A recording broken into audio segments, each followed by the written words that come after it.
welcome to episode 342 of Lights, Football. and anything else. There you go, Mike. All right. Well, Yeah. Fuck, if you didn't hear it, it's been the same 341 other times. So Jesus. this I'm mic is like- different than the other one, so I got to remember. Yeah. So you would think we'd be better after 341, but nah. That's me. That's me being better, but I don't understand, being the professional that I am. Some days all this stuff loads and it's just got it. Bing, bing, bing. Works like it's supposed to. And other days it's tech mysteries. Who knows? I have no idea. No clue whatsoever. It's one of those mysteries, Dave. Just like I'm going to have to listen to at least the first 30 seconds tomorrow just to see if you can hear anything. You got to be able to pick it up a little bit. It may be, but yours is, I forget. Right now I'm so flustered I forgot what kind of mic that is, but it needs a little, it's not ghost power. It's like, it needs a little boost. It needs that button to be red. Tomato. That's right.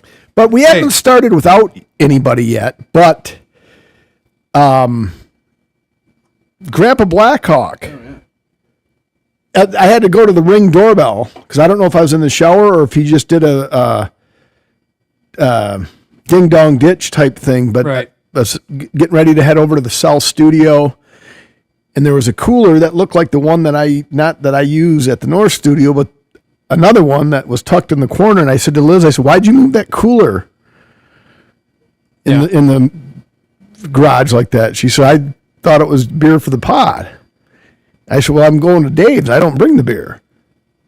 And then it was like, well, so I looked in it, and on the front of the cover, it had a picture of, I think that's Quint, right? From Jaws? Yeah. So it says, "Honor the man, crush the can." So obviously Jaws was released, I think, 4th of July weekend, 76.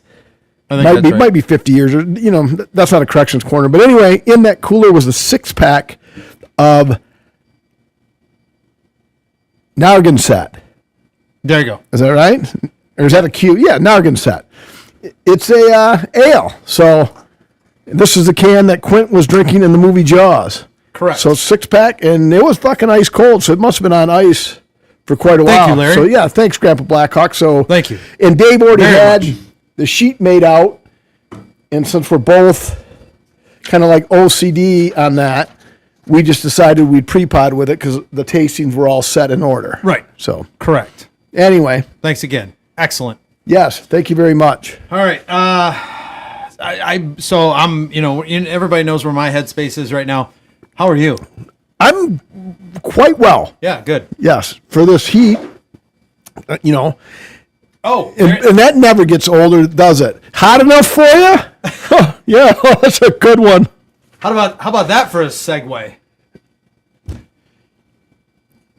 Tropical ice cream. Tropical Ice Cream Parlor. That's our first tasting, folks. And Tropical Ice Cream Parlor is a flavored ale. Comes from Arvon Brewing in Grand Rapids, Michigan. Ooh. It's a full pint. It's 5% and no IBUs, 0 IBUs. So let me go down. This is a kettle sour with pineapple. All your faves, Mike. Pineapple, mango, Cara orange. I'm not sure what that is. And coconut lime soft serve ice cream. All right. Yeah. I didn't even know that was such a thing. All right. Let's see here. And they must have put a lot of ice cream in there because it'll be interesting to see how we rate this on the Mike Klein scale at $7 a can. Careful when you open it. I had to do a little pod cheating, if you will, because Yeah. she was making its way out of the can. Uh-oh. What happened to this one right here, by the way? Okay.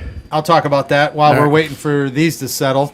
So this has been in my truck for like a week.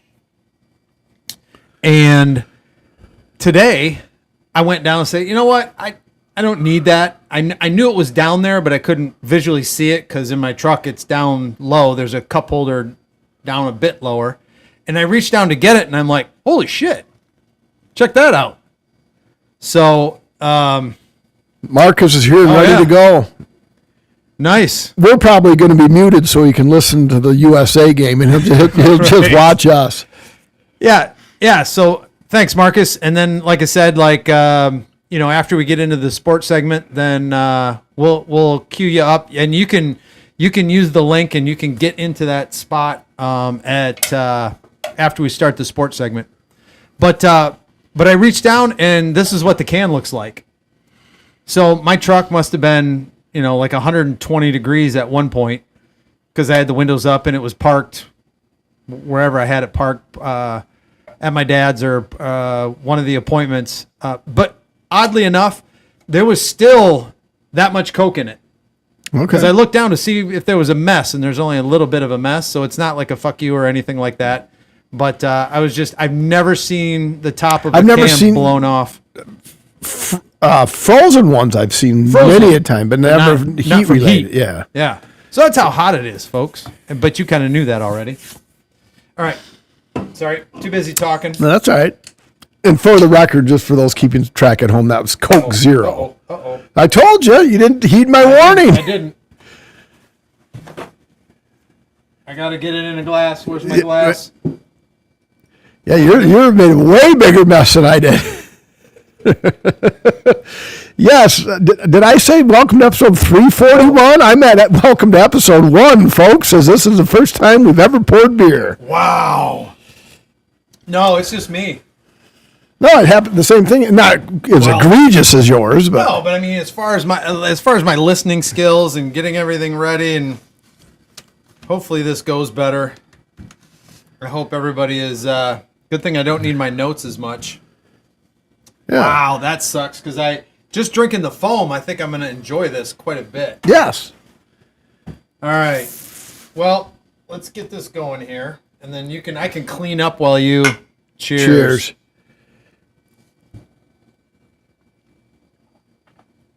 God, that doesn't.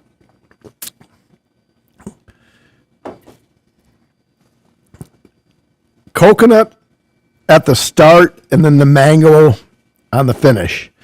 Yeah. Very well done, though. I think so. There was a corrections corner to play You Are an Idiot, but I'm so old I can't remember 20 minutes ago not to play it because I didn't write it down, so I don't remember what it was. But I know there was something on Thursday that, okay, I'll have to correct that, and then forgot all about it. Okay. So, anywho. Maybe it'll come up. Maybe we'll do the same thing again. Wow. What have you been watching, Dave? All right, so first thing, Friends and Neighbors started season 2 with Shelley. So far so good. I know you said, I think originally you liked season 1 better. Yes. Yeah. So I'm not far enough into it to really tell at this point, but John Hamm's great. The cast of characters is great. I kind of like where the plot's going. Yes. I don't know if I can really. Obviously, I can't be empathetical to his ex-wife who's going through premenopausal. But as this season goes on, you grow to hate her more and more. Oh. And she doesn't even really do anything wrong. It's just I don't like that woman. Wow, did I make a mess? And there's still some on there. Yeah. So yeah, that'll definitely. It's good. Like you said, the cast of characters is good and the plot is good. The only thing that frustrates me about that, and it's not a spoiler at all, but obviously there's a lot of, you're trying to screw this person over, this person screwing this person screwing this person. Right. Via the money market and stuff like that. And I'm not smart enough to figure out what they're actually doing and how, like, me and you are working together, but actually I'm working with this person to fuck you over, and I'm not smart enough in the money world to figure out why or how he's fucking each other over. Right. So, but it's still a good watch nonetheless. Yeah, I mean, it's, if you've seen it, I don't know if I should probably just not say anything just in case there's a few spoilers in there. I don't want anybody wanting to start it, and I would highly recommend it. But, do I think I'm done cleaning this up yet? Holy shit. Wow. Well, you know, All right. Main thing was I didn't want it like to get the computer. towards the computer. Yeah. All right. I actually thought you were doing a paper towel commercial because I was watching it get closer and closer as you nonchalantly went for the paper towels. So A quicker picker up. yes. Kind of Liz and I are currently watching something, but lately what I've been doing is I recap it once finished. But we had the showing for Tom Isom, as we brought up last episode 340. Yep. And then the funeral, I went to the funeral, was a pallbearer, went back to work. We went and picked up Violet, had Violet Saturday night. Sunday we went to the zoo, then took Violet back to Justin, and then, Yeah. So here we are Wednesday. So we started something on Netflix. It's a limited series. Enjoying it so far. Notes from the back row. The only drawback of it is it's dubbed, but it's not a horribly done dub job. So Okay. You Like know. what's the native? What's it in? some French? some Asian. Oh, okay. So Okay. I got you. There's no joke here. I'm not being disrespectful or anything. I don't know if it's Japanese, Chinese, Korean, but it's Asian for sure. Fair enough. Which is quite common for Netflix. Yeah. But yeah, so that's the only thing I think we're 4 of the 6, so we'll probably finish that tomorrow night. Okay. So, and then I'll have a full recap on it. It's one of those I got to set the phone down because it's real fucking confusing. So 2 movies. One, and I'll do the second one after you do your next show. That's all we have. That's it. Yeah. Okay. So 2 movies. And I was just kind of cruising through. I think maybe we had gotten done watching the first episode of what does that say? I sound better when I pull back from the mic. Oh, well, it's probably up too high then. Oh, all right. Could do that. So, thanks for the tip, Jen. And we can always use helpful feedback. Appreciate that. But Movie. yes, got done watching an episode of Friends and Neighbors, and then I think Shelly was going to sleep, so I said, what kind of a movie can I watch? And the first thing I saw that popped up was Spaceballs, because I saw that they're making a Spaceballs 2, and I think Mel Brooks is going to be in that one too. And he's 90 something. He's got to be pretty close, if not in his 90s. So if funny movie, you got to definitely turn your brain off and just enjoy some of the ridiculous. I'll probably never watch that because I was actually stumped on that movie. Well, it's Star Wars-ish, so you if you don't follow Star Wars, you don't think it's as funny. I mean, stumped in Stump Mike. Oh, yeah. You stumped me with one of the lines from that not too long ago, actually. Yeah, I can't even remember the line. Dang it! It was at least 4 weeks ago because I wasn't on 340, and I'm on a 2-game heater. So Okay, all right. But And then the other movie, I finished. Actually, everyone, you can save your applause for later. But I finished reading a book. oh, really? I know, and that's the first one I think I've read in maybe 20. First one cover to cover in 20 years. There's a couple of them I started and then put down and never picked back up. But Project Hail Mary, Ryan Gosling. Okay, Yep. I've seen the previews for the movie. I don't even think I'm going to give the movie the time of day because the movie doesn't look like it would interest me. So I know the book wouldn't have. Right. It's one of these semi-apocalyptic. The Earth. There's a problem with the sun. They need to figure out what it is, so they need to travel to a different sun that's not being affected and figure out why. But it's kind of a one-way trip. So, but what I appreciated when I started reading this was before track season, and there's a lot of science and math in it. That's obviously the books typically are a little more detailed than the Right. movies, which I'll get to that in a second. But a lot of the stuff, even in chemistry class, that we were working on, the shit that we were working on, is they were using it in common sense language to solve. The characters were in the book. So I mean, I even took it to Kathy Halvin, the chemistry teacher. I'm like, look at this. I think it's kind of cool that they're putting it in a interesting problem solving way that, stuff we're talking about in high school chemistry. So, but like most times, the book was better than the movie. The movie's good. Got all kinds. I think it's like a 9 out of 10 on Rotten Tomatoes. There's nothing. There wasn't a single. What is it? Rotten Tomatoes, IMDb. Nothing gave it anything better than at least a thumbs up. Anything worse than? Or didn't give it anything worse than a thumbs up. Thank you. So I mean, people liked it, but you haven't seen the movie. You just read the book. What I'm saying is, I saw the movie and it was chop, chop, chop, chop, chop, chop, chop, chop, and I was glad I read the books because I read the book because I could fill in the gaps. How long ago did you read the book? I just finished it. I started it before track season. Obviously, I didn't read it during track season. Picked it back up last week. And then you saw the movie, or you saw? And then I saw the movie last night, 2 days ago. Okay. Yeah. I thought you watched the movie and then read the book. I was going to say, I would no way I could do that. No. I just No. Justin swears he doesn't know how he gets it. Yeah. But excuse me, that's our oldest son. For those that don't know, Sports Illustrated used to be a weekly magazine. Right.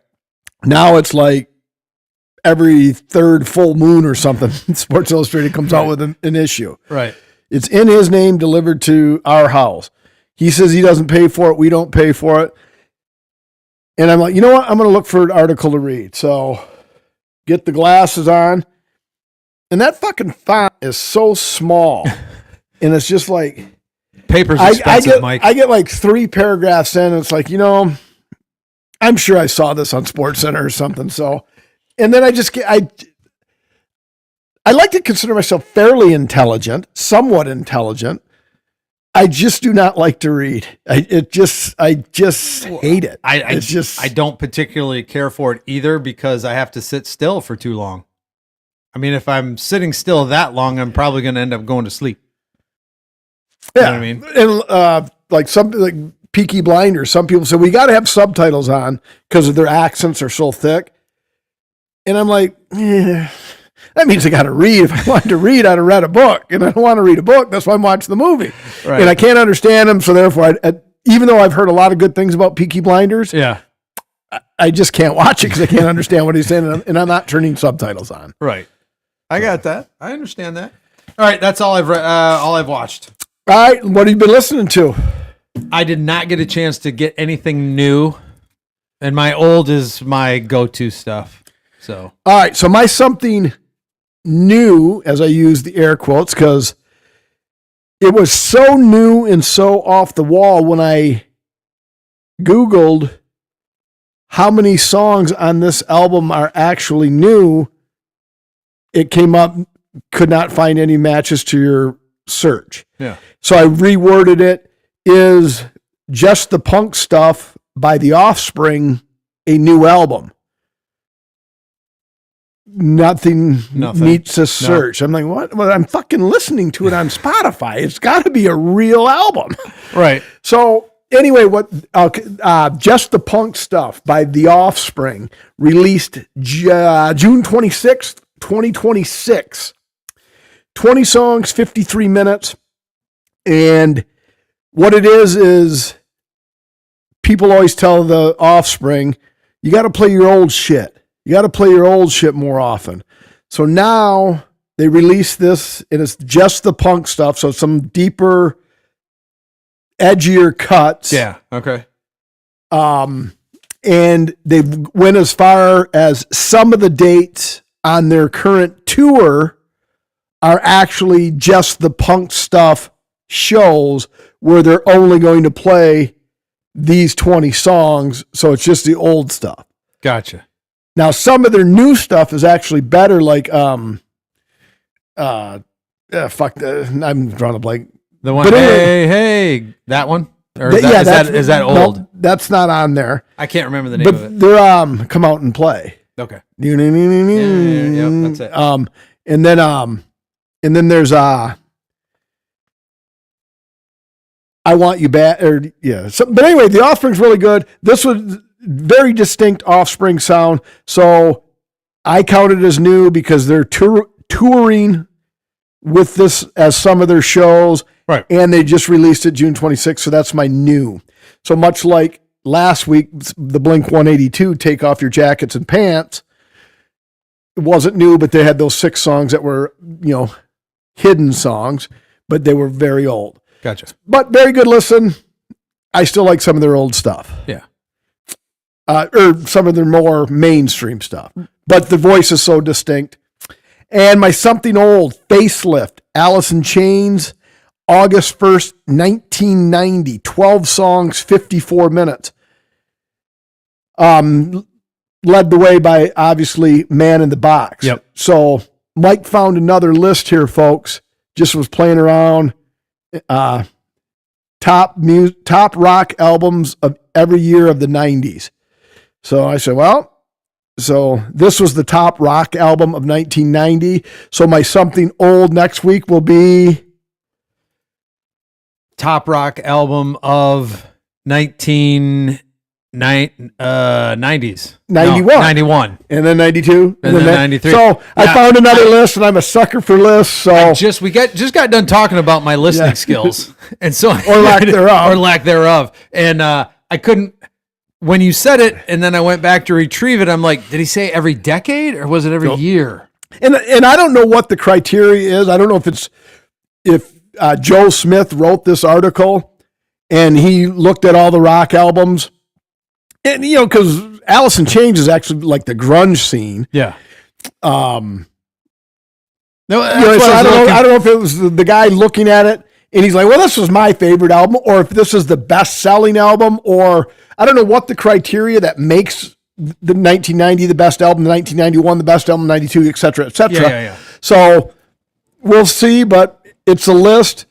It trains my brain. It's like, okay, you don't know what something old to watch, something old to listen to. Yeah. All right. Well, Totally. so I'm going to listen next week. It'll be 1991. This guy's album. The other thing, when you were saying that, I was going into deep thought, which is dangerous. I know. But you said top rock album, and that's what struck me. And you just made a point. Is like Alice in Chains. I mean, they're kind of. I know it's grunge rock or. So and with all the different genres, I mean, I guess I should know better. They all fall into some type of rock, right? Right. Oh, well, not I mean, all rock, but the best rock albums of every year of the 90s. right. So Yeah. No, that's what I was just. Sean Van Horn. So I don't know if it's just Sean Van Horn's opinion Right. or what, but anyway, Could be. Alice in Chains debut album Facelift, August 1st, 1990. All There you go. right.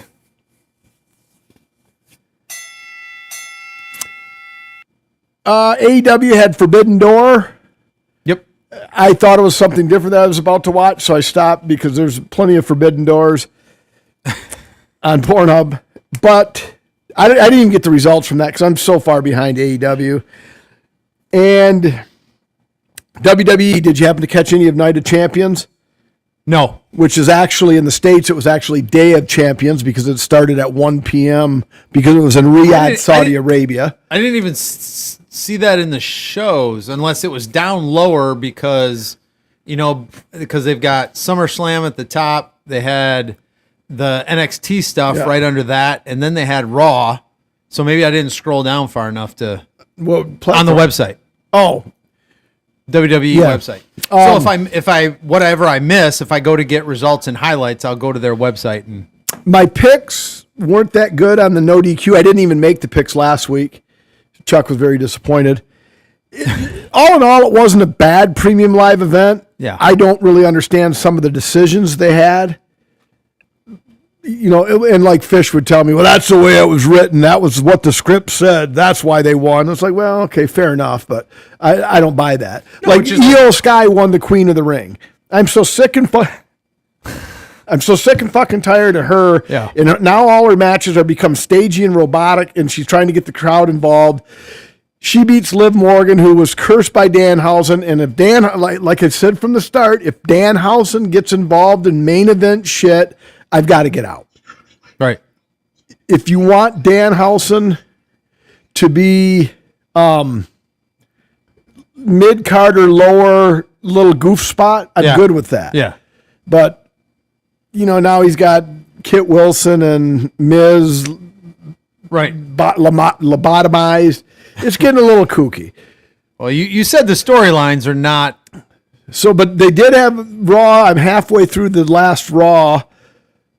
And they did have a good angle with Brock Lesnar And Oba. And Brock actually cut a promo and even, little self-deprecation on Brock's part. He said, they say I can't cut a promo, which is why I'm with Paul Heyman. So it was actually a fairly good promo for Brock, because that's why I never liked Brock, because he couldn't cut a promo. But anyway, he cuts a promo, and then now they've set up a Hell in a Cell match at SummerSlam, which should be a good match. I don't really know where they're going to go with it. Right. Because Brock, you can't really shit on Oba twice in a row. And then I don't know, does Brock want to be retired in his, home state? But what's baffling to me is if you win the King and Queen of the Ring, you get a title shot at WrestleMania, at SummerSlam. If Nate listens to this at some point and he's more up on the rules and stipulations of the various premium live events, and he can text me and correct me, and then we'll discuss it next week. But Brock isn't a title holder. No. So why is Oba cashing in? Not cashing in. It's not like Money in the Bank, but why is he fighting Brock when he could have fought for the title? So I just, if he's going to fight Brock for the title, right. If he's going to fight Brock in a Hell in a Cell at SummerSlam, then why didn't they just have Jey Uso get some help and beat Oba, and then Jey Uso could have, went after that would be that would have been a little bigger splash, I think. So but anyway, we'll see. And then I still don't. This putting the strap on Sami Zayn is nonsensical. Other than he's Muslim, and they were in Saudi Arabia, and they wanted a cheap pop. There you go. But it was actually a good match as far as triple threats go. Did you see with the Io Sky anything? That's actually where I shut it off and went back to the Belgian game. Okay. All right. So I won't say anything then. All right. But that's all I got, unless you have any other questions on. Not really. No, nothing. No, there was nothing terribly earth-shattering on the rest of Raw. Other than women shouldn't wrestle in Saudi Arabia because you've never ever seen Liv Morgan with that much clothes on. Right. So there you go. But rules are rules. Rules are rules. All right, we ready to rate this? I think we are. Okay. And by the way, I would go. I think this is Budweiser-esque. Yeah. I mean, it's a solid lager. I would agree. If I would have been a quitter and we'd have split this pint, probably would have given it a little bit higher rating, but it gets to be really, really sweet. Yep. So I'm going to go 3.15. And I just jumped protocol because actually you were supposed to go first here at the South Studio. Right. Hey, tonight, a lot of things haven't gone the way they're supposed to, but that's all right. So 3.15. If somebody explains it to me and I'm thinking, okay, I've got all this fruit in here, tropical, ice cream, sour, I'm going to rate it as it is. It doesn't taste anything like beer. No, nothing. Zero. I'll give you that. There's no beer taste. I would say it's a a fruit sour milkshake ale. 3 point. I'll go 3.55. All righty. Let me check what the Untapped crowd goes at. Okay, 558 check-ins. This is the lowest of the episode. 558 check-ins for Arvon Brewing Company in Grand Rapids, Michigan. And those 558 people come in at, hold on to your hat, 4.35. Okay, that's well, I mean, obviously those are some sweet tooth Yeah. drinkers. Yeah. Because this is very rich for that high of a rating. But hey, tomato. Right. Either, neither, neither. Let's call the whole thing off. Hey, so if I said, you said, what kind of beer do you like? And you're like, well, I like West Coast IPAs. And I said, oh, well, here, try this. I would expect you like not to like it. But if Yeah. you're looking for something for super fruity, super sweet, almost like a milkshake ice cream, exactly what this is what it is.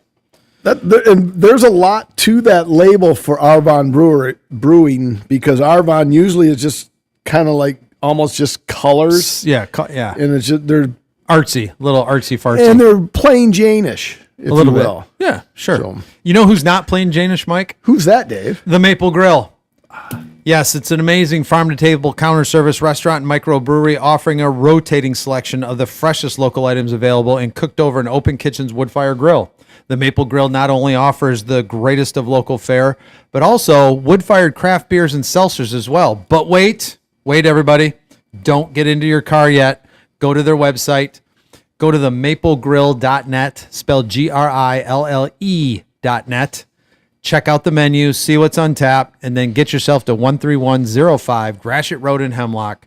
And when you get there, Tell them Mike and Dave sent you.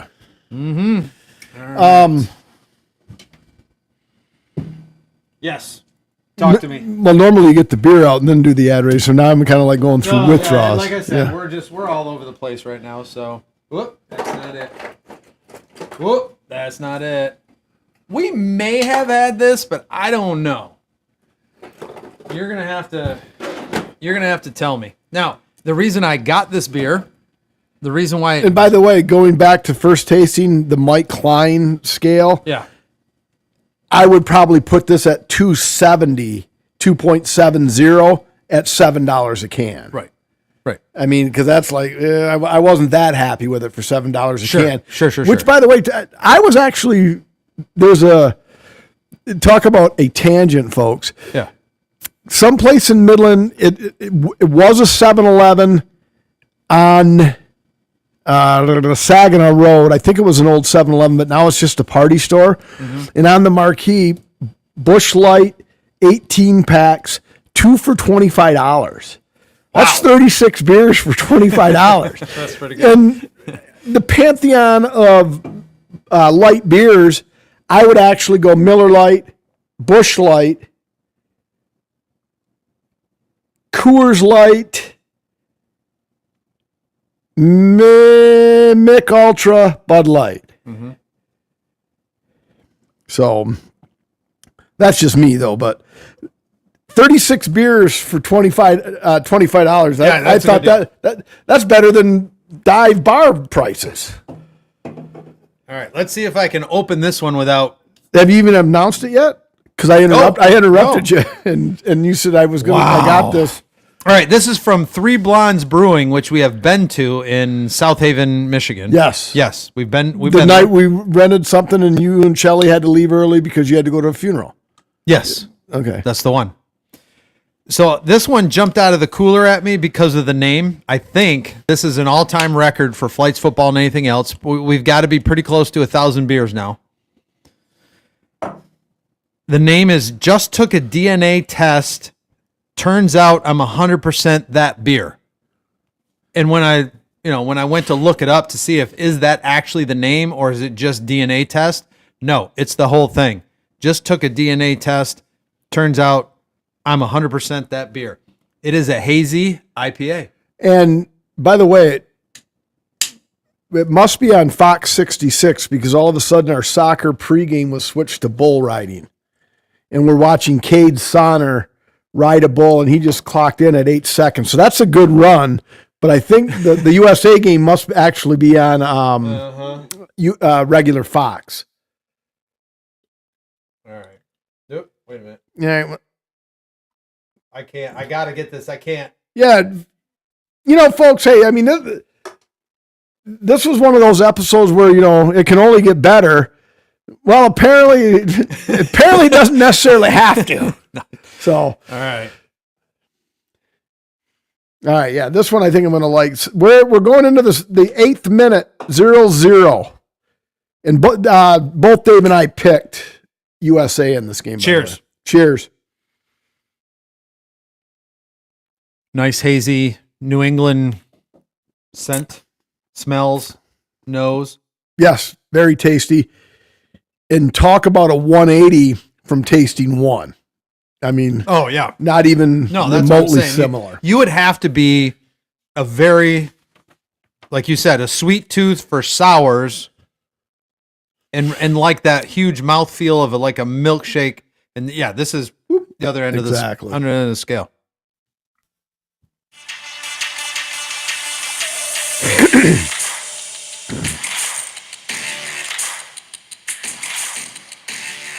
All right. Well, as any loyal listener or viewer would know, that music means it's time for sports. Yes. And what we're going to do is we're going to start with World Cup.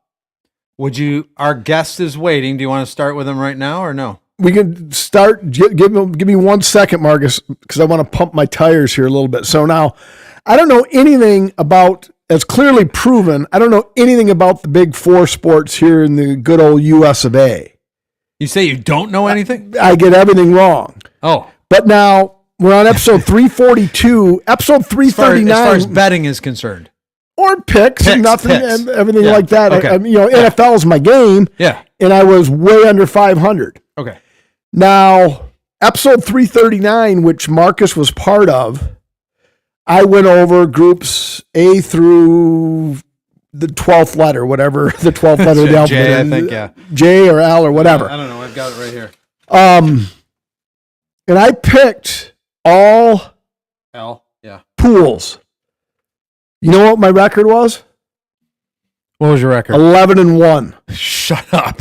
It's got it right here. I highlighted them all. I was kind of as surprised as you were. The only one I did not get right was the B pool, and Canada did make the knockout round and won their first knockout game. Correct. Because so thus far in the knockout round, you are 3-6. I'm 7-2. Now, I've got my picks written down, so pick who you want. Don't just pick opposite of me to be different, if that's what you've been doing. Because, like, I would say I picked Team A. You say, well, I'll take Team B. Oh, not on all of them, because we both picked Germany. Yep. You know, we both. So I haven't. Not on all of them. There's been a couple where I don't know. So if I'm wishy-washy on it, I pick the opposite just to make it interesting. All right. All right. Well, without further ado, now you said this works, so you better not be fucking wrong, Dave. I know it. I gotta. There we go. Hey, Marcus. Hey, boys. Hey, How's it Marcus, how going? you doing? Good. Well, this is just like the no DQ feed. Yeah. So Right. Similar. Yeah, working out well. All right. So, question for you. Yes, sir.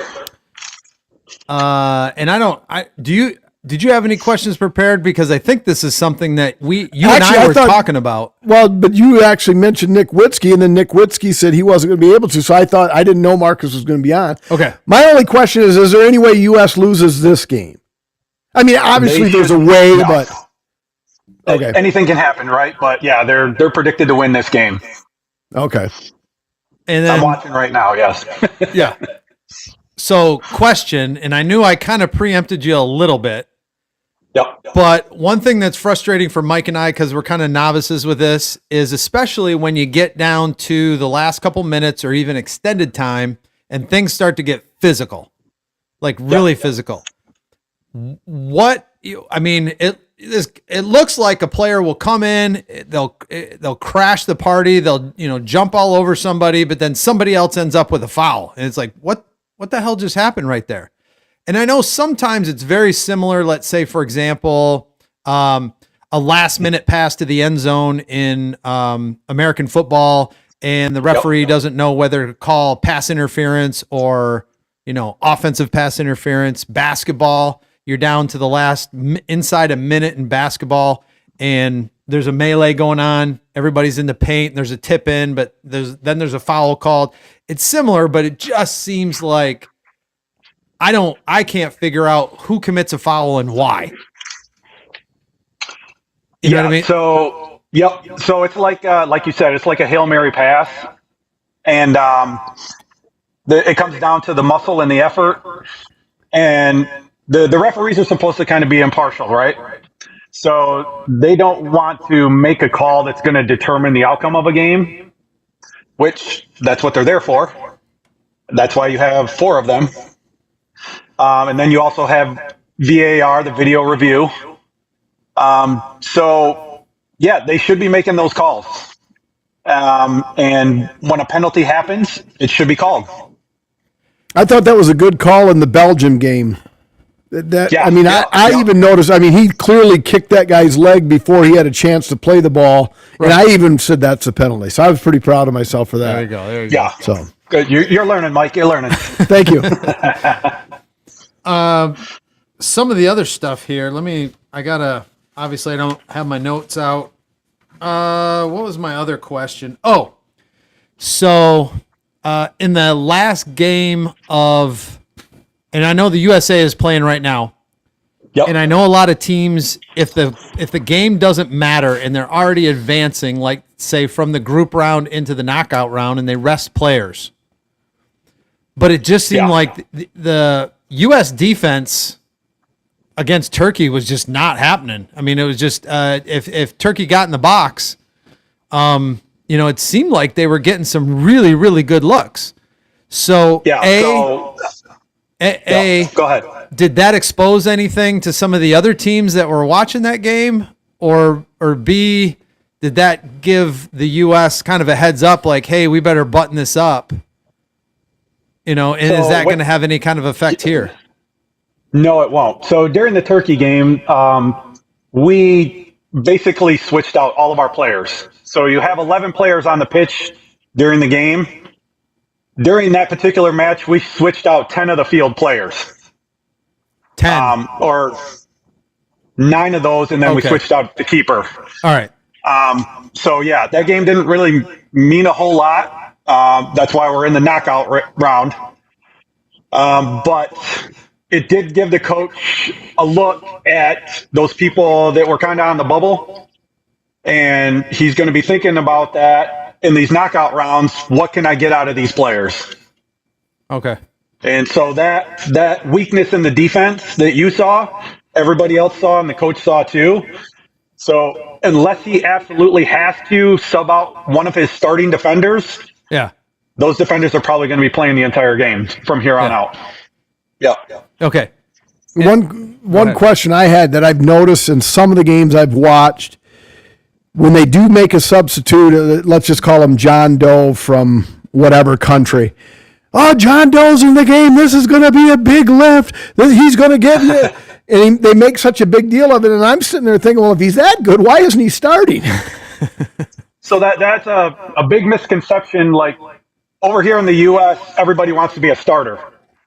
Traditionally in football or soccer, they would hold off some of their stronger players, let the team tire each other out, and then they would sub in some of their stronger players knowing that they're 90%, 90% going to score a goal or do something creative and effective that's going to change the game.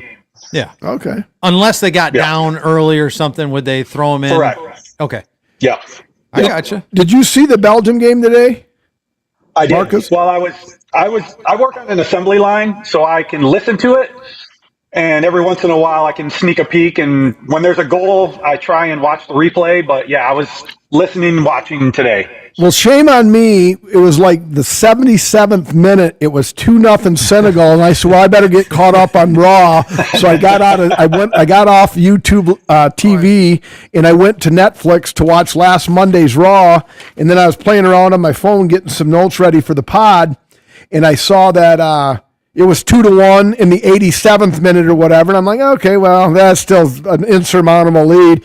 And then I refreshed 2 minutes later and it was 2-2 in extended time. And I'm like, well, time to go back from Raw to the soccer game. Well, even when I printed the out football game. Yeah, football. Even when I printed off this bracket, I had written in Senegal down in the bottom, but no score yet. Yep. Because I figured, I'll just write in the score later. Yep, that's why you have to watch till the very last whistle, because there's a lot of things that can happen in those last minutes. Or the last 30 minutes or 30 seconds. 30 seconds.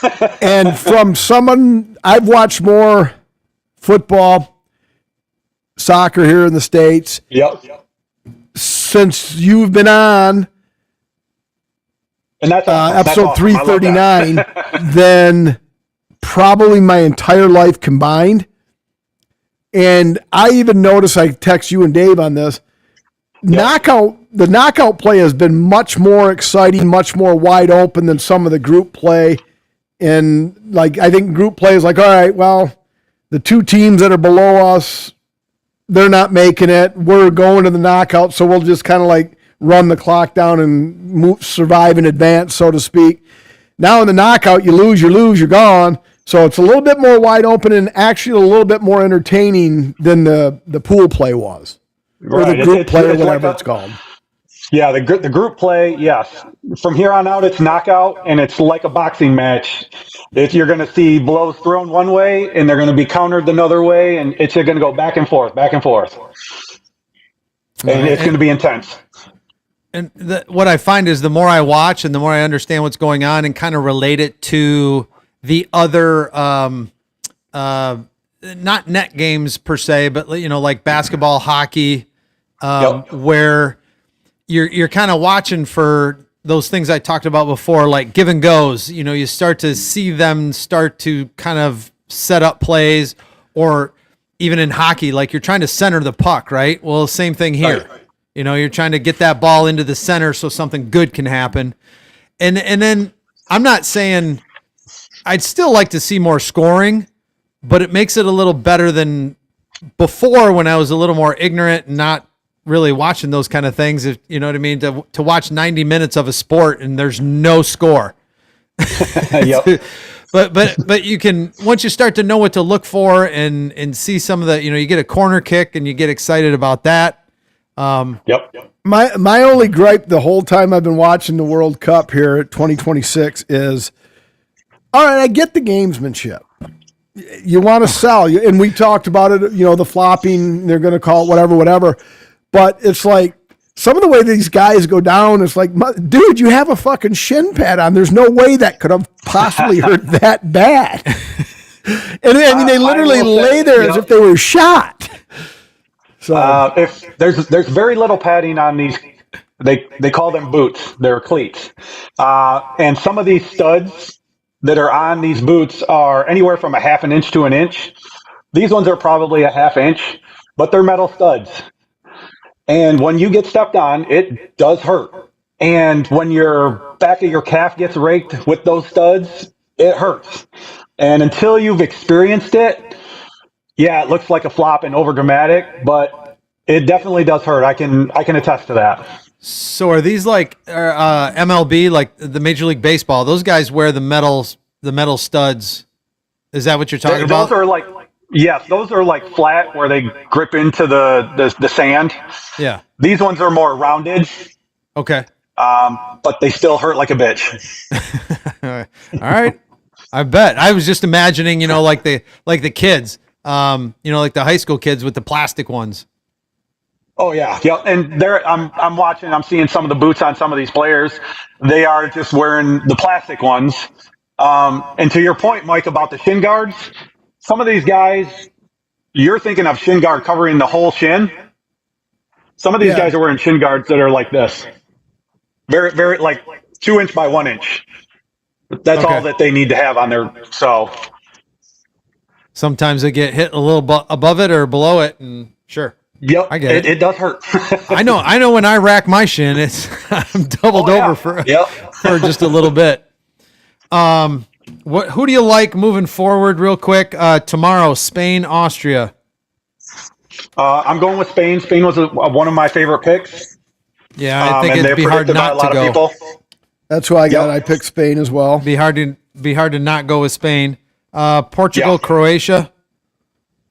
That's going to be a good one. Croatia is surprisingly good. I would love to see Portugal win just because Cristiano Ronaldo. I picked Portugal. Yeah. Yeah, but it's going to be a tough game. It's going to be pretty close. All right, and then Switzerland, Algeria. That's a tough one. That is a tough one. I like the Swiss. I went Algeria. All right. And then moving forward, and this is still first round, I think. Australia, Egypt. No, Australia's Egypt. I went Australia in that game. I'm going Egypt. Yep. Okay. And then, of course, it's going to be hard not to pick Argentina against Cape Verde. Right, but Cape Verde's been on a rampage, right? They couldn't They're even on be a here. heater. Well, a yeah. 2-game heater that was draw, win. Yeah. Yep. So an update to that goalkeeper. That one game where he got 8 million followers, he's now up to 14 million and climbing. Remind me what he did. To get He the- just had a phenomenal game. Oh, okay. He had like 44,000 followers when he came into Sure. 44,000 followers, and now he's at 14 million. I couldn't remember if he did something special, like he did a bicycle, like kick to keep the ball out, or Yeah, he got his team to the knockout round. gotcha. I think he kept them in there. And Messi will make him famous again. Exactly, and he's looking forward to it, right? I mean, Right. that's this guy's dream. Oh, well, I bet you he is pretty pumped for it. Even if he gets one save against Messi, yeah, I could die happy doing that. Yeah. And then the last game is Colombia, Ghana. Yeah, Colombia. Yeah, that's who I got as well. Yeah. It's hard not to go with Colombia. So, All right. Correct. Anything for us, sir? No, Mike touched on it. I love that you're texting me during the games, and I can help explain it a little bit. And hopefully, people are watching and they have somebody like me that they can ask and inform them a little bit. And like you said, it's the most you've ever watched soccer matches, and hopefully, you'll be watching it from here on out. Yeah. Very cool. Oh, and by the way, thank you for the glass again. Absolutely, I got mine right here, but I'm going with the 2026 koozie, There you go. the old Coors Light, Silver bullet. silver bullet, baby. All right. Hey, thanks, Marcus. Yeah, thank you for joining us. Absolutely. Thank you, Go USA. Maybe we'll get Yes, a goal sir. on air USA. here. Yeah, USA. we're still 0-0 at 25 minutes. All right. We'll get one. All right, Thank you. Thank you, sir. Take it easy. Yep, you too. There. That was cool. That was a first. That was, yes, it was. And that good split. Thank you, screen Marcus. picture. Yeah. And that's how, like I said, that's how, well, he uses a different format, but that's how my brother-in-law, Aaron, Yeah. does his no Q, DQ. Yeah. And he's got like, whether it's 3, 4, or 5 boxes. Well, this one we can get 4 people in, but it's a little different format. It's not 4 equal boxes. Oh, okay. So we can highlight a person. Each person can get the bigger box. But we'll see how all that plays out. But that was a great trial run. Again, thank you, Marcus, very much. And let's go to the MLB. Now, the Sox heard my rant, Yes, they did. responded by sweeping the Yankees, but apparently sweeping the Yankees is no big deal because the fucking Tigers just did it in New York. Right.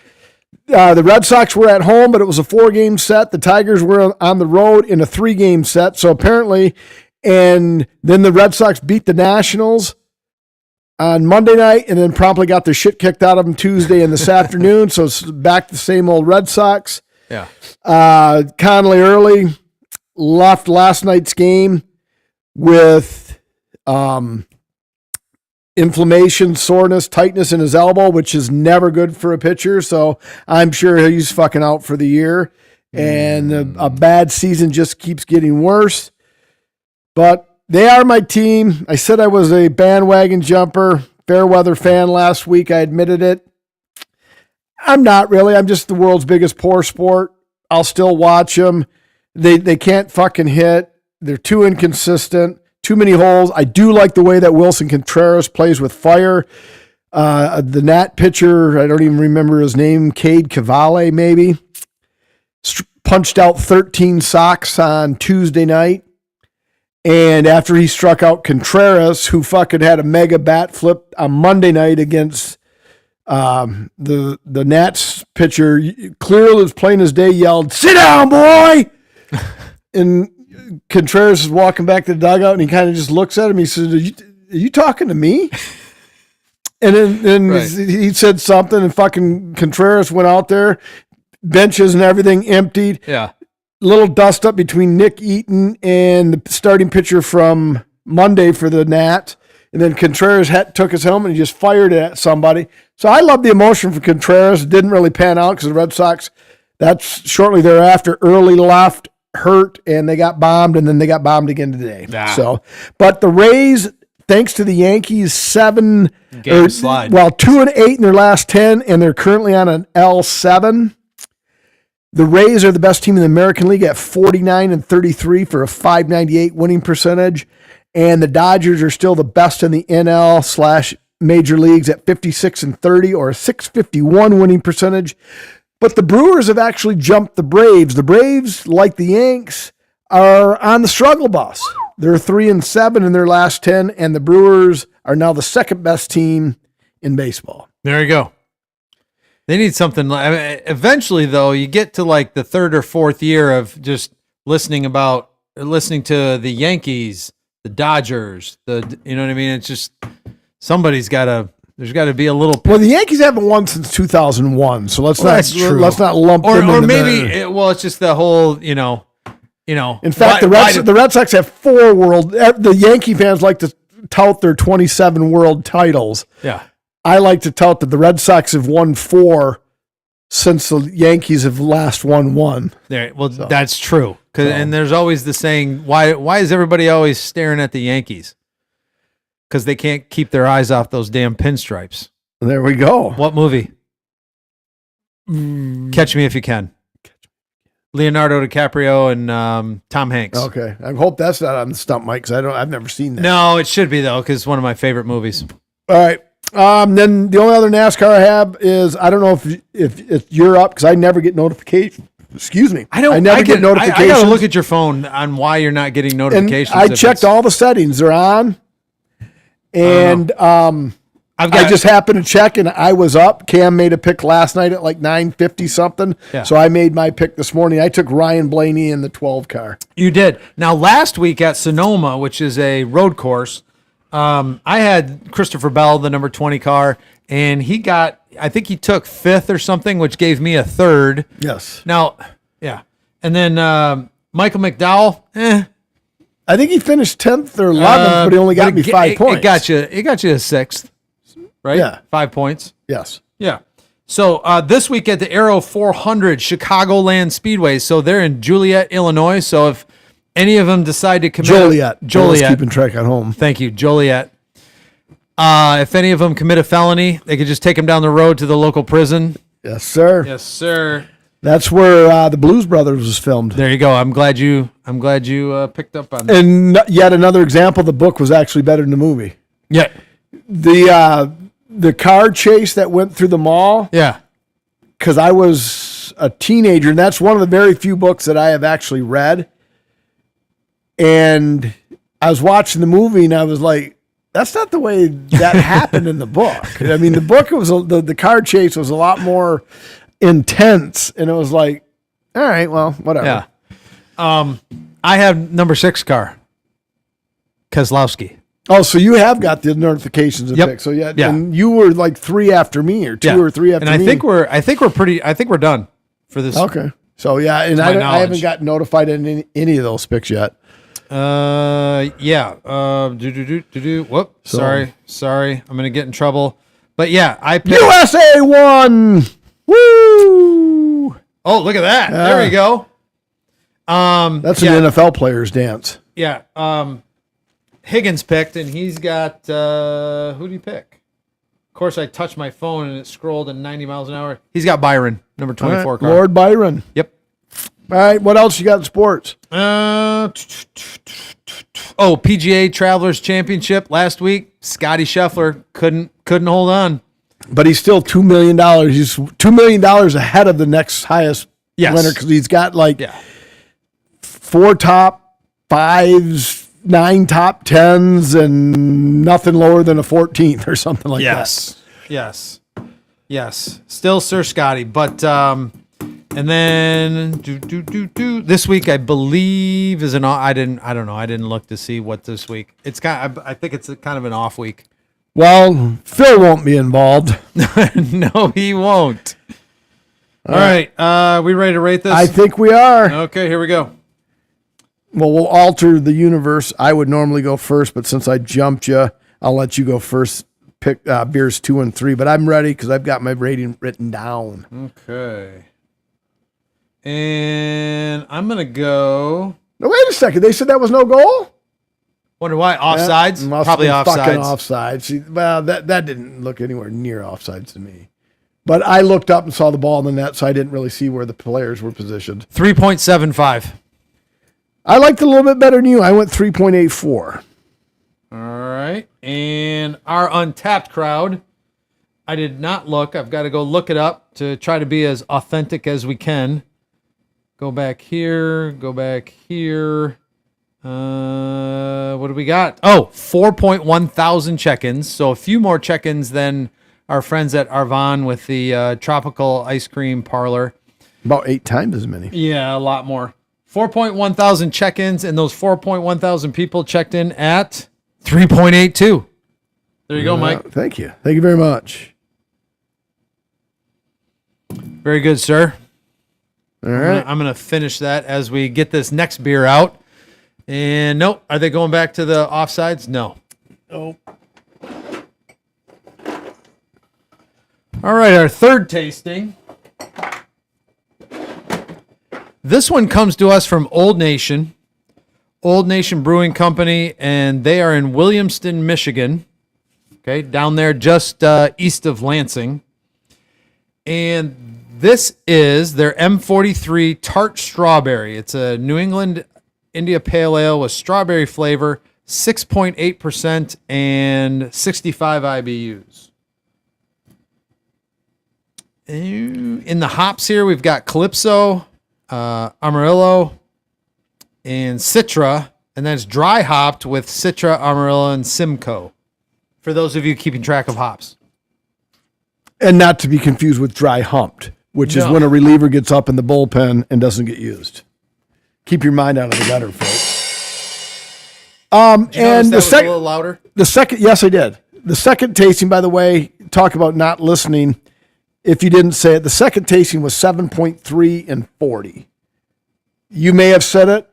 I don't remember it, so I just said it because apparently neither of us listened.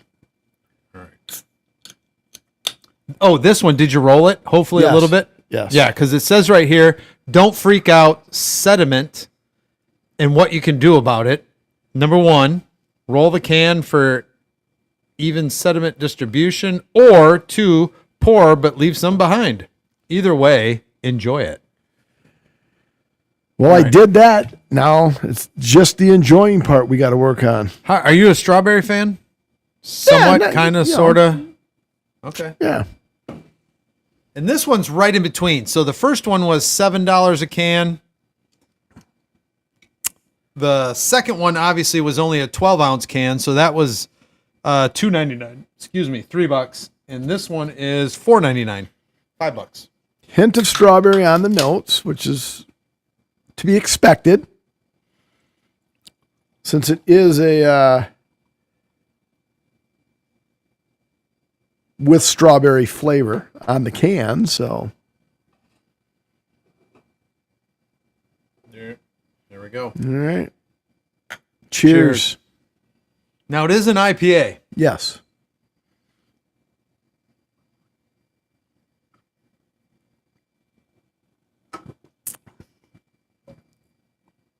That's very good. Yeah. I find that actually has a better tartness than the fruited beer and tasting one. I love the tartness of this one. That is good. I don't think we've ever had the strawberry. I know we've done a few of the M43 series. Yeah, that's really good. All right, here we go. Third segment. Ready? Yes, sir. Mike, finish this sentence. Hey, Steve, this is Bill, your neighbor. Are you missing a... Probably not going to get it because it's a little vague. Hey, Steve. A dog's collar. I have no idea. An animal collector in Texas is missing his giraffe. It's Oh, you did send me that link to that. I did not open it. and I don't think he's found it. There's a giraffe wandering around the countryside in Texas. Apparently, I don't know. I wish I could have an update for all Well, of how you. does nobody not be able to find I it? don't know. How do you not find a giraffe? Right. That's what I'm thinking. At least if you've got money enough to own a giraffe, wouldn't you hire like the state police or somebody that has infrared on a helicopter and like fly around and see if you could see something large enough? Why would you own a helicopter though? Or helicopter? Why would you own a giraffe? Oh, for fun. Why do people own tigers? Because they're stupid. But Right. I'm just saying. It's just because I have the money and it's cool. all right. Yeah. All right. Next one. Let's take a tip from the Japanese fans and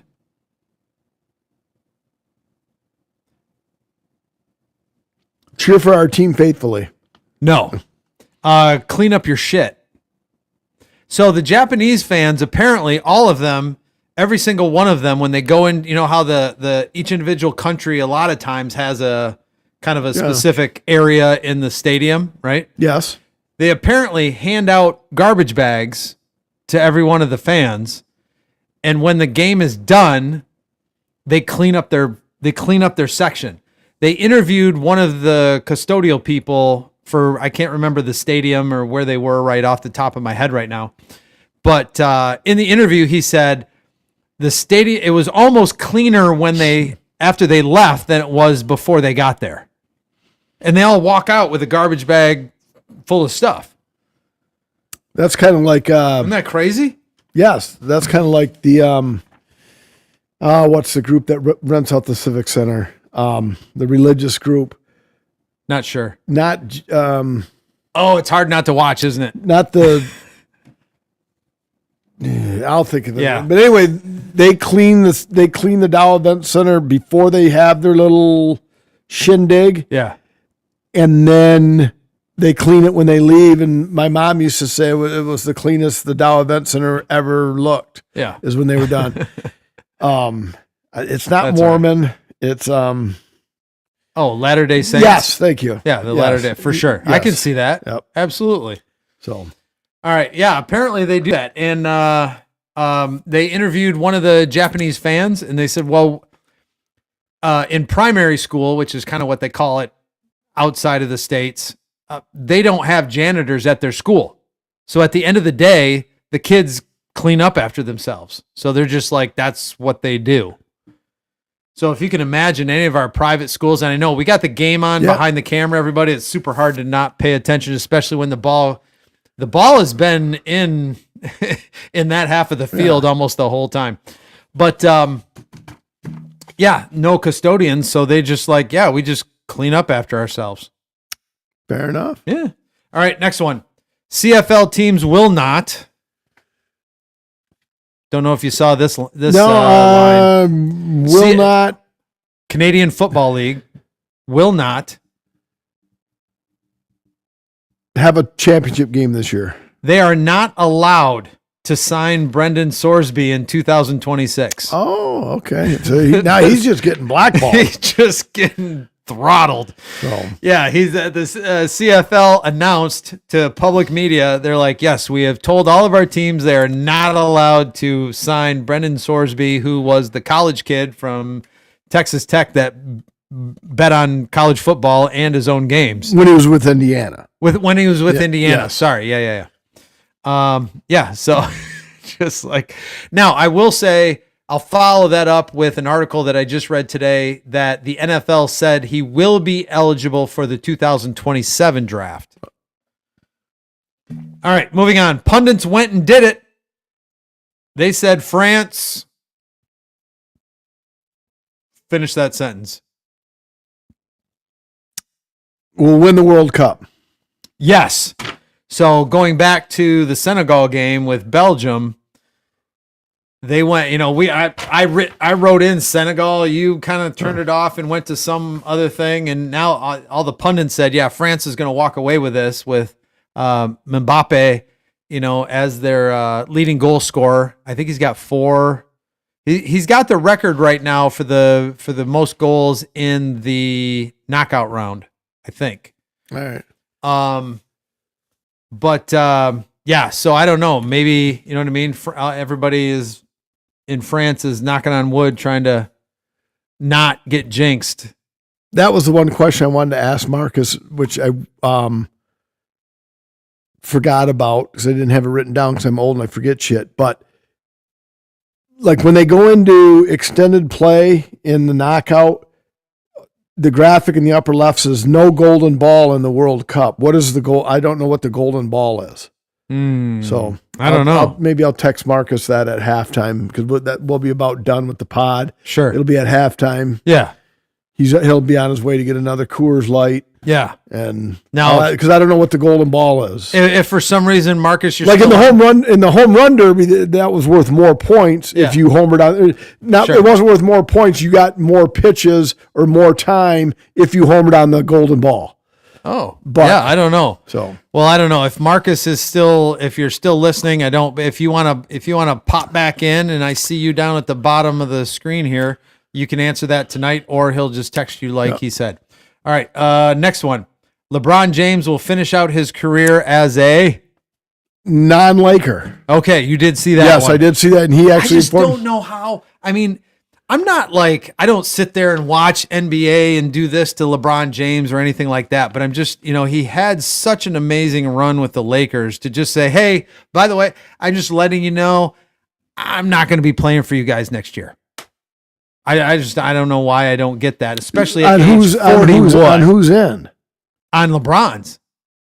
Oh, because I mean, at that age, if he was 6 years younger, maybe I could. Okay, all right. You want to finish out, win maybe another championship with another team, but I mean, to your point, his stats were pretty good still. yeah, I don't know what he wants to do. And that when you're chasing. Now that should be a goal for the U.S. It's number 20 again, and he's doing the same dance. And this one they got marked up there. So hey, 1-0. Now it's officially 1-0 USA. Nice. In the 45th minute. So, Good. Here we go. Yeah, LeBron. I mean, the guys, him and Aroldis Chapman are built. I mean, Aroldis. They might actually be well, James is probably a little bit taller and a little bit thicker, obviously, but they're both just sculpted like Greek gods. Yes, his numbers were good, but like that almost was one of my either ors, but I found 2 better options. Sure. And because I the way I was going to word that either or was like, when is enough? I mean, yeah, I guess at 42, and he's in his 20-something year Right. in the NBA. Yeah. And Al Horford, I think, is going to be in his 22nd year. He signed a 1-year deal, and he's 40-something. Yeah. You were a teacher, taught into your 50s. I'm a MERT supervisor, approaching 60. And I guess an athlete, as my right hamstring cramps up, it's the hot weather, not drinking enough water. So something you've been doing, LeBron James probably started playing basketball when he was 4. That's all he knows for 38 years. But clearly the guy doesn't need any more money, I wouldn't think. No. Right? There's probably, I would make that he assumption. Probably doesn't even need to collect his NBA money with his fucking endorsements. Right. Are more than probably our whole neighborhood makes. More than third world countries make. He makes an endorsement. So, but it's just, and a lot of some of the NBA greats, I think that's their knock on LeBron. Yeah. Is that okay, playing a long time is cool, but it just chasing titles like that diminishes. Because for my money, and Nick and I nearly come to blows on this. Nick's my youngest son, folks, for the millions just joining us tonight. Him and I nearly come to blows when I tell him fucking Jordan's way better than LeBron. And he fucking gets all defense because he never saw Jordan play. And all I tell him is look, Jordan played in 6 championship series and he's 6-0. Right. The name of the game is win. Right. And yeah, sure, LeBron's got 3 titles, maybe 4, whatever it is. Yeah. But he's also lost 7 times or 8 times, and he's been swept 3 times or whatever. He's still a great player. Don't get me wrong. Right. I'm still a Jordan guy. I don't know who's going to sign him. I don't know where he's going to want to go. He's probably going to want to go somewhere that's fucking stacked. The Sixers just traded for Jaylen Brown. Yeah. From the Celtics. They gave up Paul George, 2 firsts and 2 seconds in future drafts. Right. So this fucking guy better be good. And as a Sixer fan, I can't knock him for not trying because they continually do shit that just never works. Right. So, right. Last one. All right. Serena Williams. Maybe the biggest story at Wimbledon is no longer the biggest story in Wimbledon because she come back on day 2. Fell short, which was funny because day 1 was Monday, which is my off day from work. Yeah. And everybody's familiar with the center arena. Yeah, center court. Center court, thank you. Yep. Where the stands are up there and Did I say Wimbledon? I hope I said Wimbledon and not Wimbledon. I think you said done this time. Okay, I think you learned. All right, good.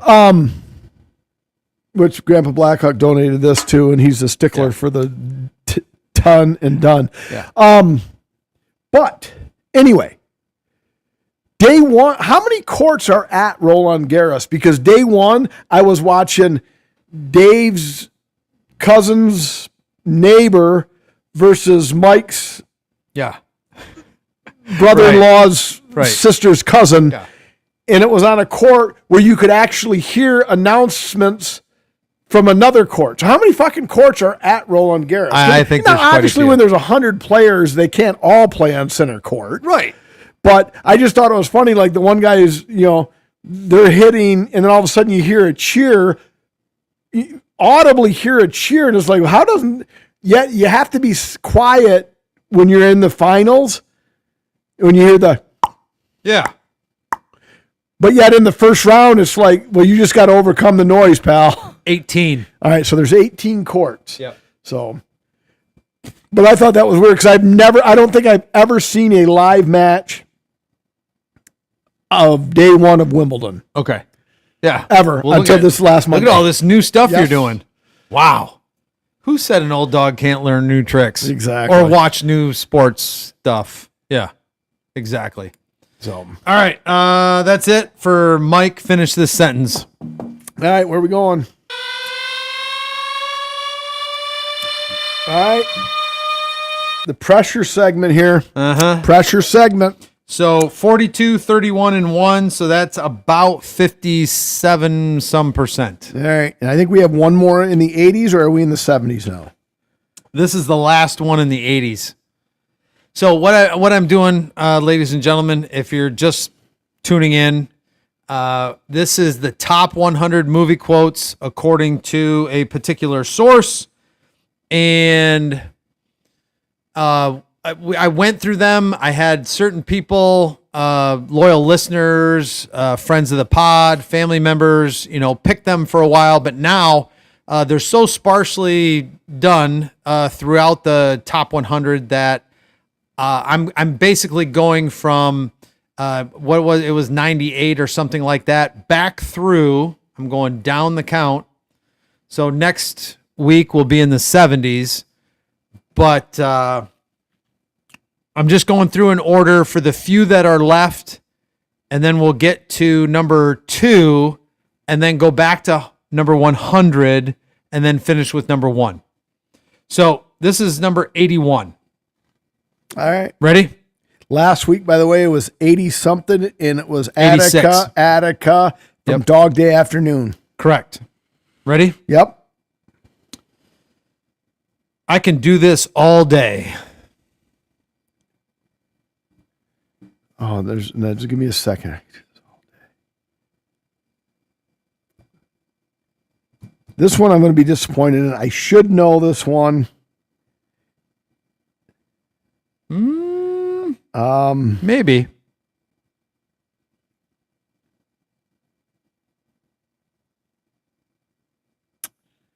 Well, because time is of the essence, and maybe I'm way offline. I could do this all day. Do I go action or do I go sports? Action, sports.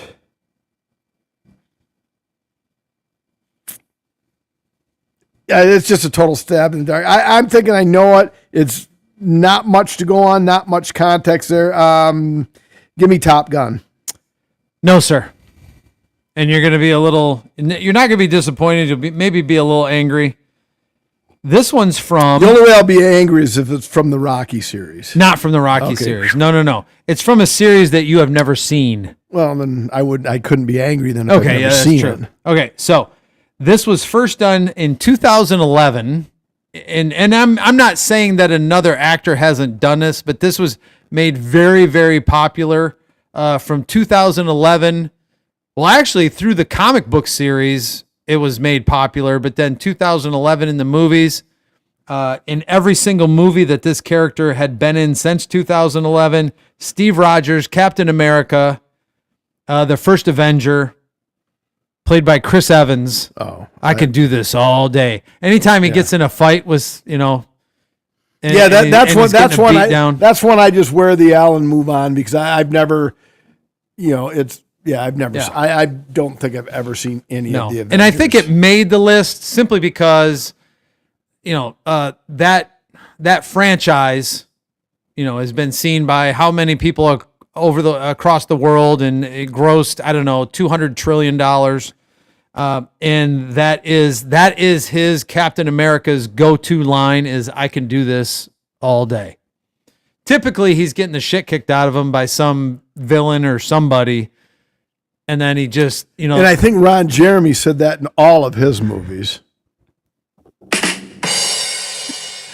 All right. Thank you. All right. So 42, 32, and 1, which All right, brings so you that's back 75. down to... I got 25 to go. So the best I can do is 67, 32, and 1. I'm not going to do that, but my original goal was 30, which I probably sold myself a little bit short. I think if I can go 50, 49, and 1, I think that's admirable. Yeah, I would agree. So...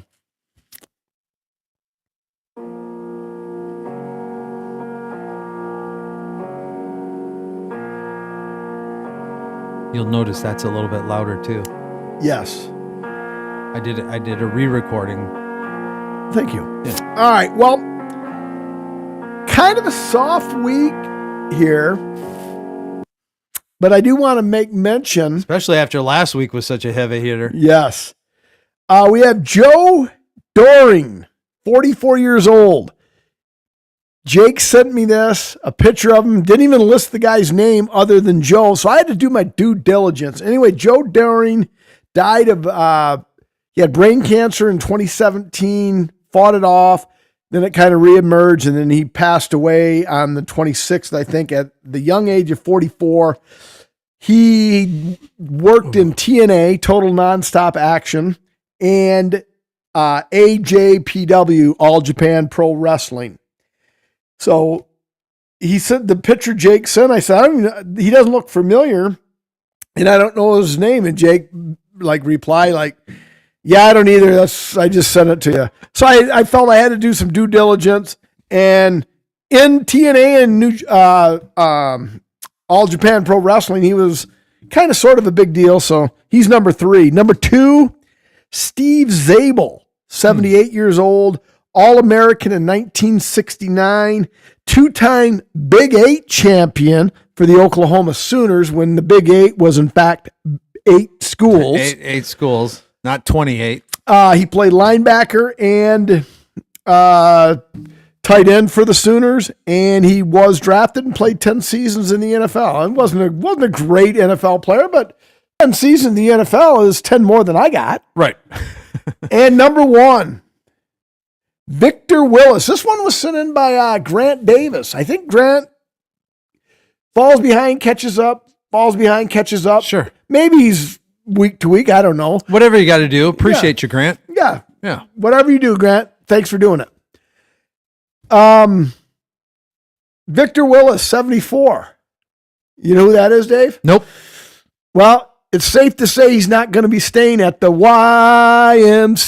Lead singer? Yes, it is. The All lead right. singer of the Village People. Gotcha. Victor Willis. And Grant sent that. He said, you know who this guy is? I said, I'm very familiar with the YMCA, but had that not been included in the title, I wouldn't have known who Victor Willis was. Oh, gotcha. But Okay. he was the lead singer of Sure. the Village People. So, and what was their other song? I think nowhere near the level. Eric Wally, damn. I hate to be late to the party. I'm still not used to Wednesdays. Well, Eric, come on. You got to get your shit together, buddy, because he's been asking to get back on the pod. If you can't even remember it's on Wednesdays, how are you ever going to be on the pod? Number 1. And number 2, it's better late than never, Eric. We appreciate it. You know, Dave and I take sloppy seconds, late arrivals, anything we can get. But so Victor Willis. Yeah. What was the other Village People song? They had YMCA was obviously far and away their number 1. And then they Yeah. had one other They did. sort of popular song, and that was it. So they were kind of like a 1.5 hit wonder. Yeah, I'm not going to think of it right now. Eric, while you're on, Facelift by Alice in Chains, best rock album of 1990.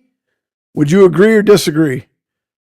Because according to the website I'm doing, my Something Olds are going to be the number 1 rock album of each year of the 90s. So I started with 1990, and it was Alice in Chains, Facelift. In the Navy. In the Navy. There you go. In the Navy.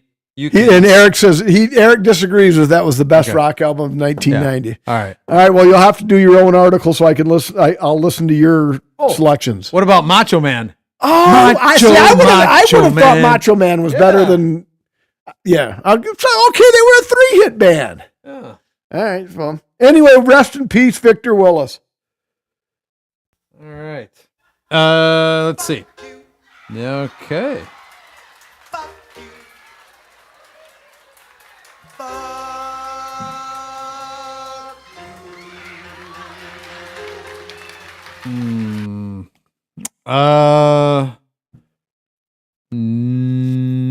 No. All right. I don't think I have one. I just wanted to bring this up because it was almost to me, Mhm. but then it wasn't. But I just wanted to remember when me, Liz, and Nick went to New York, and I was going to give one of the street musicians $10 for their DVD. Yeah. And all I had was 100. Yeah. And then they kind of swarmed me, and I was getting so mad that I almost just fucking threw the 100 and just said, fucking get out of my face. The Right. 100 ain't that big of a deal for me. Right. As Liz and Nick were embarrassed, as I was getting frustrated. Sort of similar situation on Monday. Is it a hoverboard where it's like a skateboard, but it has 2 wheels and you just go 100 miles an hour down the road? Did the bug guy come to your Ah! And he fucking got me. I had to hold up. Because the fuck you would be to me. And I'm like, and I'll tell you what, for as young as he was, Yeah. he strong-armed me. Oh, yeah. He fucking strong-armed He's me. good. And I've honestly been thinking, because I hate those fucking stink bugs. Yeah. And I hate the fucking ants that are slowly like looking to penetrate the fucking house. Oh yeah. And True Green's been calling, and True Green's been doing a fucking amazing fucking job on the lawn. The backyard is, in the 28 years we've been at the North Studio, the backyard has never ever fucking looked as Well, good you as should. They must have heard your. Well, they're spraying. In fairness, in 28 years, we've never had anything done to the backyard because we've had pets basically all 28 years. Right. But it won't hurt the pets, and you're not saving any money by not doing it, so we'll just do it. All right, whatever. In the backyard, I actually had to cut the backyard on the 5th of 6 settings on my mom's birthday. By the way, happy belated birthday, Mom. Everybody says heavenly birthday, but I'm still calling it happy birthday. So happy birthday, Mom. She would have been 85 this past Sunday. And anyway, so, all right, fuck it. This guy's not going to leave. I wanted it done anyway. Yeah. So I did it. So I signed up everything. And then I started thinking about it. I said, like, wait a second. $69 a month for 1 year. Because originally it was 2 years. And I even told him flat out, I said, I'm not fucking doing 2 years. Right. I said, I might be dead in 2 years. Right. And he kind of looked at me and did exactly what you did. I'm like, no, seriously, I'm not doing 2 years. Okay, well, here, let me change it to 1 year. All right, 1 year, whatever. And then I started thinking, well, wait a second, $69 a month, and you're applying 6 treatments? So I'm doing the math in my head, and I'm like, all right, well, 69 times 10 is $690. Yeah. Throw on another 140. 690 and 140 math guy is 830. And the original fee was 149. So 840 and 149. We're talking $1,000 fucking dollars. I can fucking just step on a fucking stink bug and sweep them up. So now I'm fucking pissed at myself. I said, what? Are you fucking kidding me, you stupid motherfucker? You're going to let this fucking guy just strong arm you? It's not like he put a gun to my head. Right. He just... And I'm like, oh, fuck. And then you just get... And then I was so pissed at myself. Yeah. And then clearly in the thing... Yeah. It's an early cancellation fee of $299. So I started doing the math. Like, you know what? I'll just bite the bullet, pay the $299 and be done with it. Right. And then I said, I went to my trusty legal advisor, Google, and said, can I get out of an early cancellation fee? Yeah. And it says, be more specific, please. Are you trying to get out of an apartment lease or what? Be more specific and we can help you. I said, pest control. And right away it came back. Absolutely, you can get out early cancellation fee, especially if the person came door to door because they've been known to be use the federal clause. I'll forget the name of it. I'll look it up. It's no big deal. But anyway, it's basically like, cold feet. Yeah. So I'm like, and it says, if you do it within 3 business days, there's no question, no fees, no nothing. Right. So I took Jen home. And I thought, fuck it, I'm going to try it. I mean, yeah. And then I got a hold of the number, and the lady said, well, you have to talk to one of the accountants. I can't do anything about that. Transferred me to him. And I said, I'm going to invoke the federal cold feet or whatever the fucking clause is called. And, okay. And then he tried to sell me something. Yeah. Hey, well, I'll give you the first application for free. I said, I said, no, I'm good. Well, you want to see what we can do for you? I said, no, I don't want to, jeopardize this clause because now I'm agreeing to something different and you're not, so it's the door to door. Yeah. I said, hey, kudos to your guy. I mean, he's out there fucking selling your product. Right.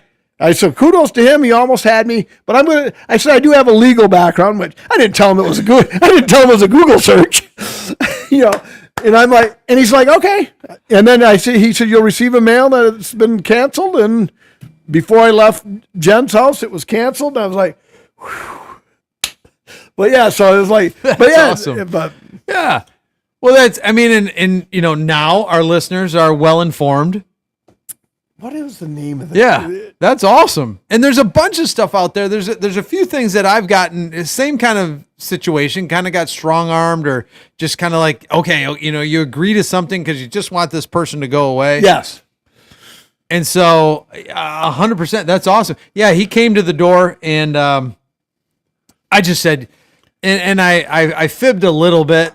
I did a little white lie, but I've been meaning to do it because I'm going to tell you, I changed the basket, the filter.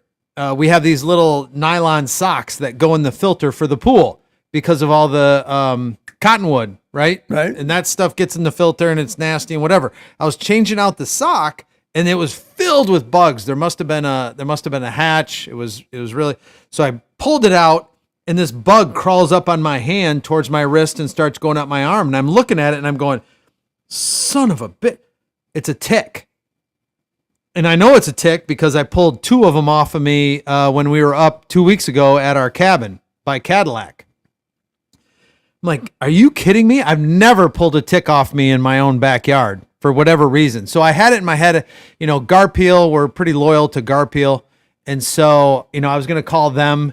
They've got a special promotion going right now.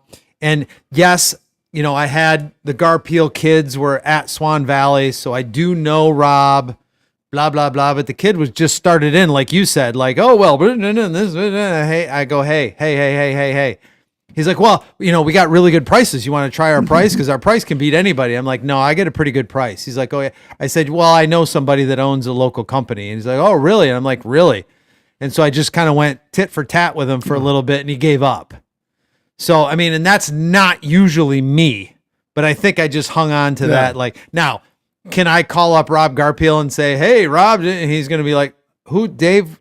Oh, yeah. How you doing? Yeah. You know what I mean? He's just not going to be.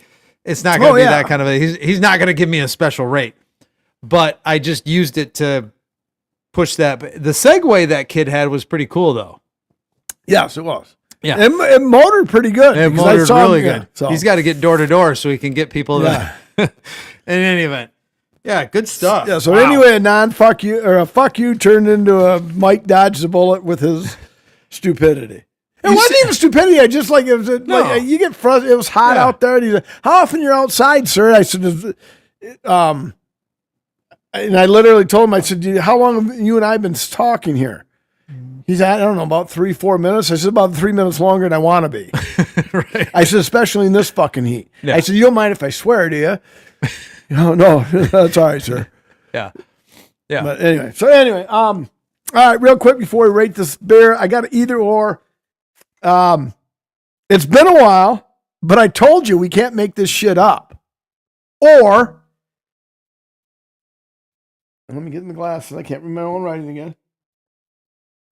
If you don't recall it, does it really count? Oh, damn. I guess I got to go with the first one. All right. So, what was there one better than the other or not no, really? Okay. No. Okay, good. I liked them both. I just got to pull up the screenshot that I sent to Nick because I was astounded by it. So, on Monday, the Los Angeles Dodgers beat the Athletics in, where are they playing now? Sacramento? Yeah. In Sacramento, like 9-2 or something like that. Irrelevant. Right. Muncie versus Muncie. Okay. Last night's or Monday night's game, Dodgers-A's game featured 2 different players named Max Muncy, both of whom played third base, both of whom batted 7th in the lineup, and were born on August 25th. Shut up. What? It's almost like a riddle. You almost expected like a riddle to be there. What? There's a Max Muncy for the Dodgers, a Max Muncy for the Athletics. That night, they both played third base. That night, they both hit 7, and they were both born on August 25th. Now, I think Max Muncy of the Dodgers is a number of years older than Max Muncy of the Athletics. But that's still creepy. Yeah. That's crazy. Why are they both batting? You almost wonder if the manager said, hey, let's bat Muncy 7th. Where's he playing? 3rd? Done. Yeah. But that's just. They had to. Yeah. Okay. Now, that part could be scripted, but it's still weird that Max Muncy is playing Max Muncy, and the same birthday really is the icing on the cake. the same birthday. Because the managers can't script that. No. I think. Yeah, I mean, they could say, hey, where you hitting Muncie tonight? Yeah. I was going to hit him 7th. Done. I'll hit him 7th too. Mine was going to play first. Well, mine can. He's got to play 3rd.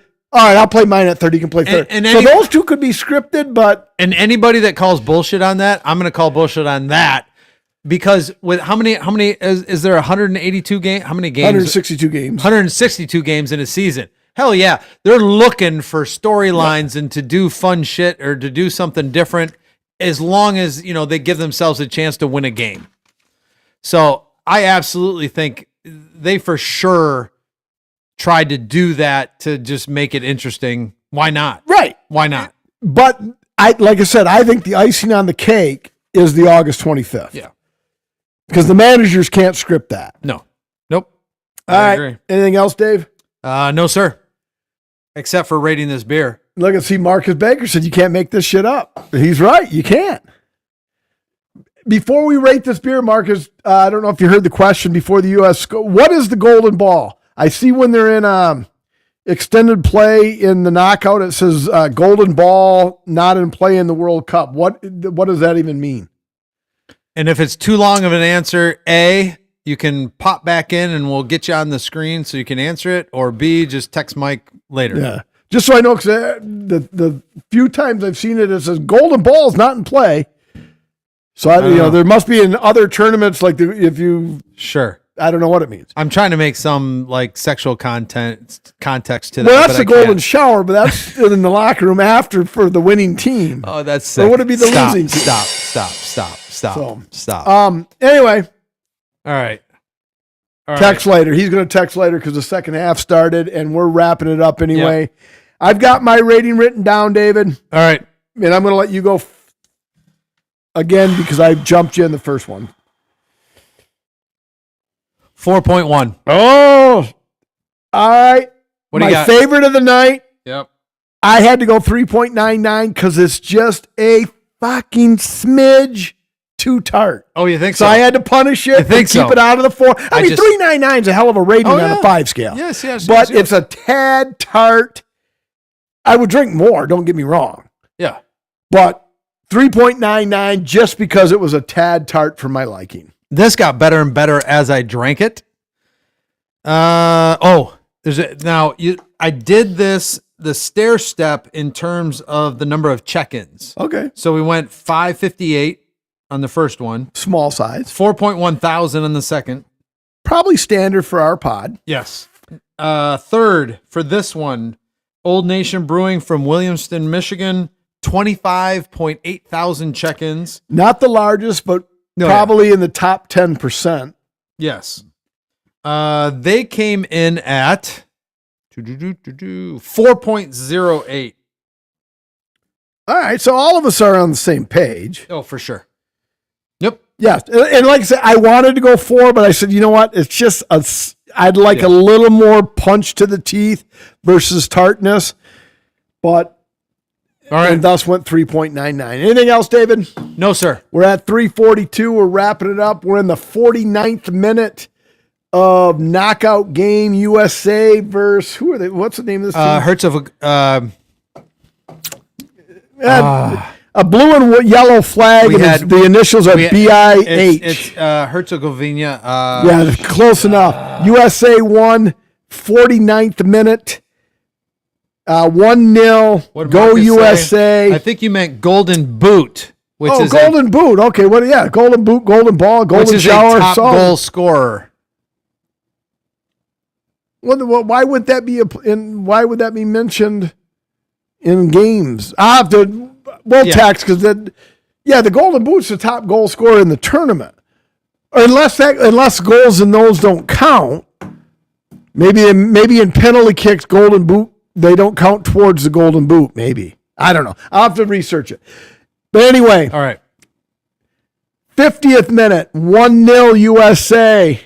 And as I look down the bottom of my glass, I can see I'm out of beer. And as the late, great Stuart Scott would say, you ain't got to go home, but you got to get the heck up out of here.